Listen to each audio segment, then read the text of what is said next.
Okay, and we're back. Alright, so I really didn't make a whole lot of modifications or options here. I did make a few modifications to the weapons, but that was about it. So, let me show you what's going on now. At mission 49,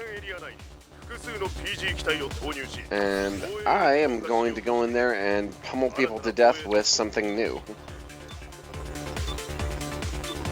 So, let's load that bad boy up and get started on the carnage. Now, I brought it up earlier in one of the earlier episodes that there's a particular whip weapon that I'm a huge fan of. And you will see why momentarily. But I'm waiting for the system to... there it goes. Alright. Guess what? I've got the Gundam hammer.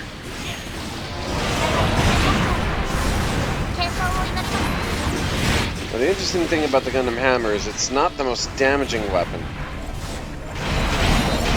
But what makes it unique is that it has a large range. I mean, we're talking just insane, stupid range.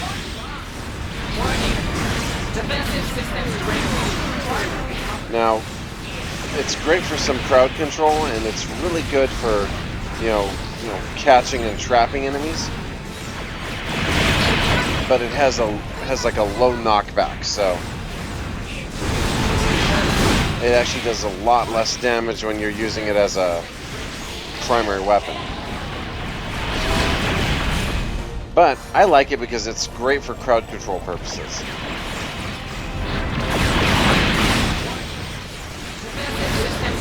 And it's just absolutely nightmarish when you use it for super mode. Problem is, that isn't working right now. Simply too much going on for me to use this effectively. Another problem it has is that it has a long wind-up. Defensive systems critical.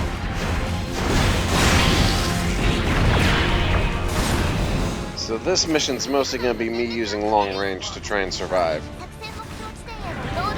But I wanted to show you all the Gundam hammer, so... Ooh, new body.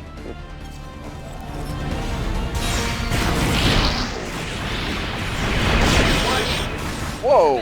You douchebag.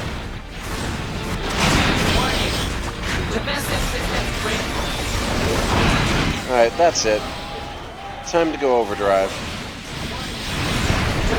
Like I said, this thing is just murder in the overdrive mode.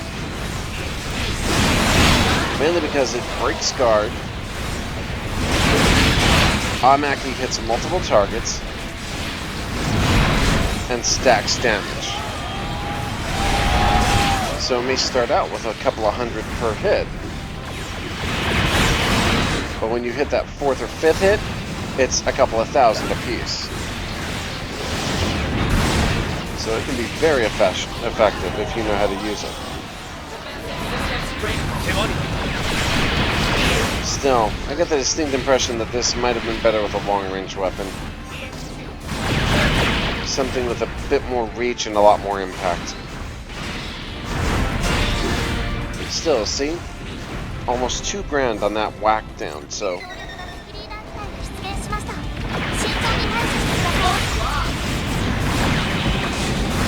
On the plus side, I still have my Ultra Shield, so... At least that's a good sign. And I just insta-gibbed a bunch of bad guys, so that's a good thing.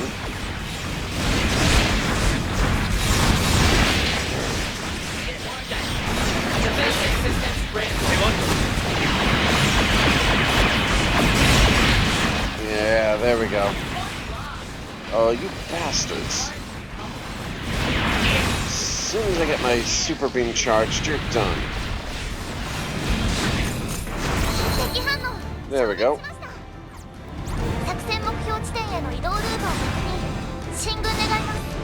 That's one thing that's interesting about this game that I know is different in the second game, is that in the second game, you can actually fall off the edge. And it's not like an instant kill, but you do lose life, and it does slow your progress a bit.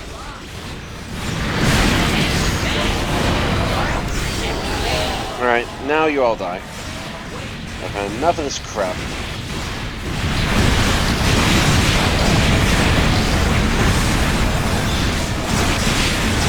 See, there you go. Catching multiple targets all at once, and just pounding them with the hammer.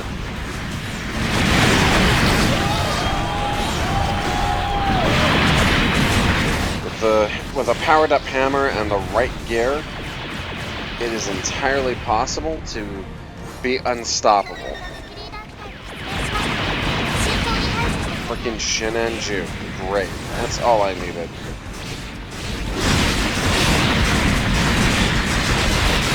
There we go. Oh, crapola. Well, that was easy. I was actually expecting that to be a much harder battle.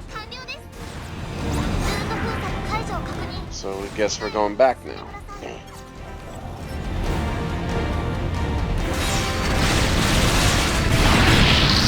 Oh man, that was like 4 in one shot. But see, this is where the hammer is best. Using it against these low-level, weak enemies. Because you can just catch entire groups of them and wipe them out. Oh, you cheap chumps.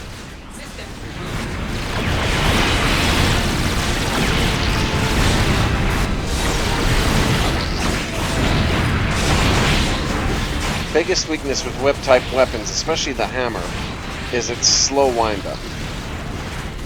Similar to like the two-handed swords, actually. Because it takes forever to wind them up, and once they get going, they just do enormous damage, as you can see.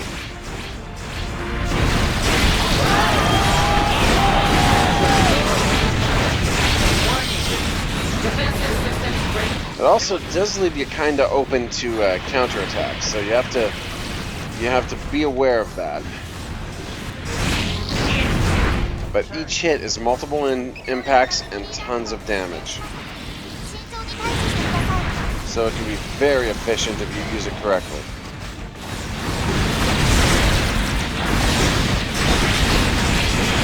All right, Banshee, let's see how you like hammer time.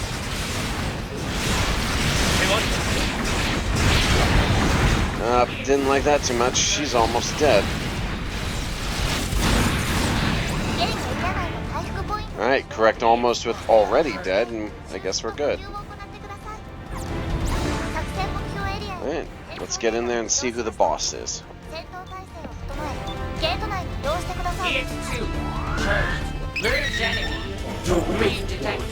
Big enemies. New Gundam and Unicorn. Destroy mode.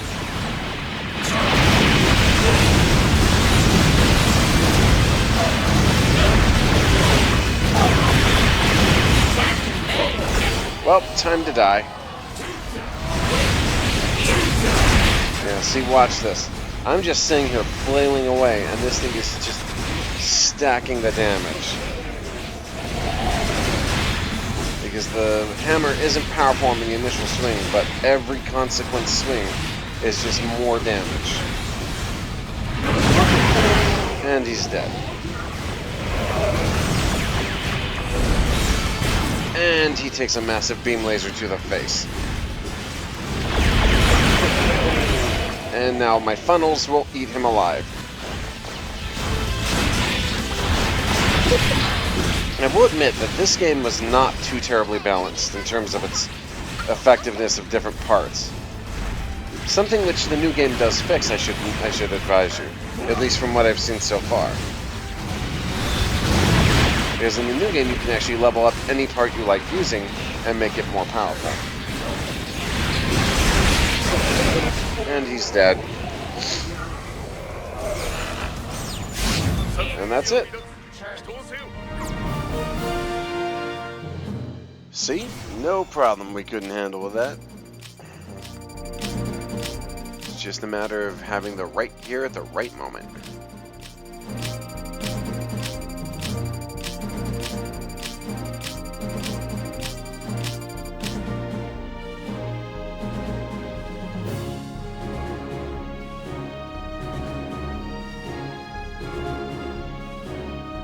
Alright, and we're good to go.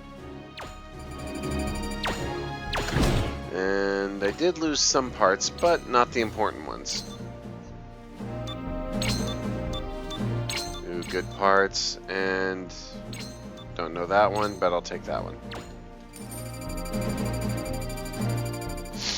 Alright, and I think we're ready to roll. Alright, so let's go ahead and call this a day. And I will go ahead and get back to you next time with more Gundam Breaker and more, you know, upgraded mech combat action.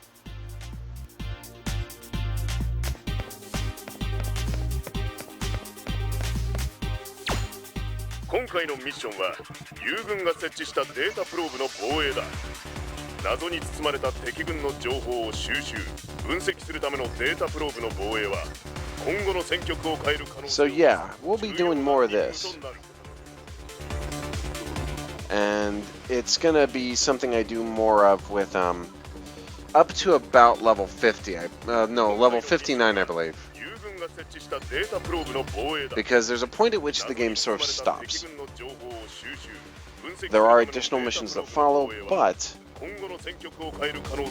it should be noted that those missions are not part of the story, they're just loot grinding, so not gonna be doing those actually, thank goodness. Alright. Anything else I can find out, I'll let you guys know, but we will be starting the second game very soon. Alright, I'll see you next time, folks. Have a good night. This is Mega Matt Cat signing out.